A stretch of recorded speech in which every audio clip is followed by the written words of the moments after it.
गोठिया के हंस गोठिया के मोला फांसे रे।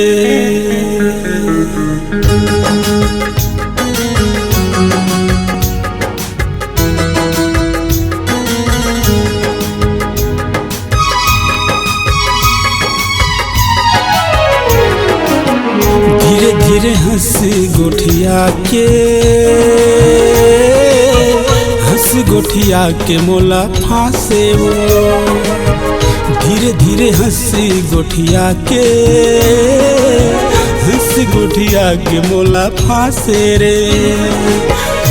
और माया के मैं हा दीवाना भई हम तय चले आ रे। भई हम तय चले आ रे। धीरे धीरे हंस गोठिया के मोला फांसे वो। धीरे धीरे हंस गोठिया के मोला फांसे रे।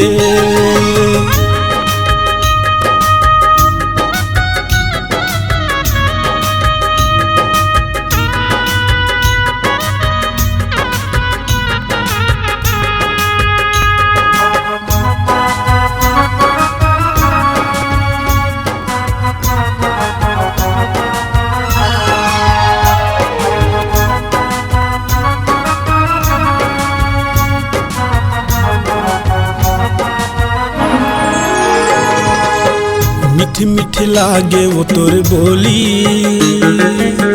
पहिरे घाघरा चोली। पहिरे घाघरा चोली रे।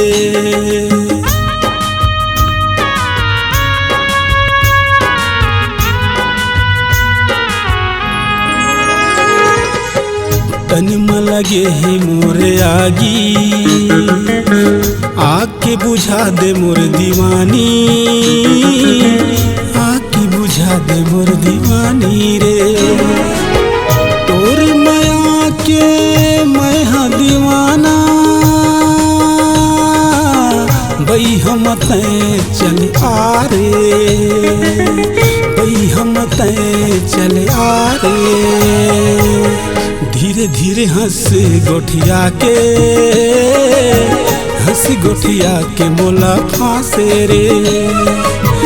धीरे धीरे हंस गोठिया के मोला फांसे वो।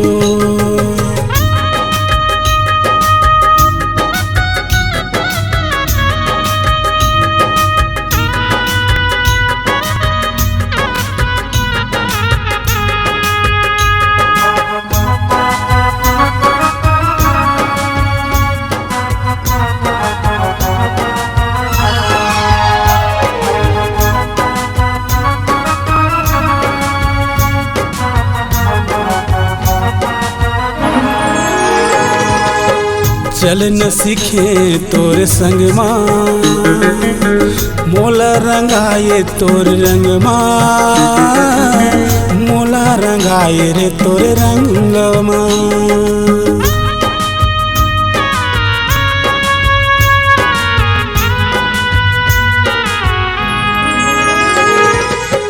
माया पीरित के बांधे बंधना कैसे भुला गे मोरे संगला।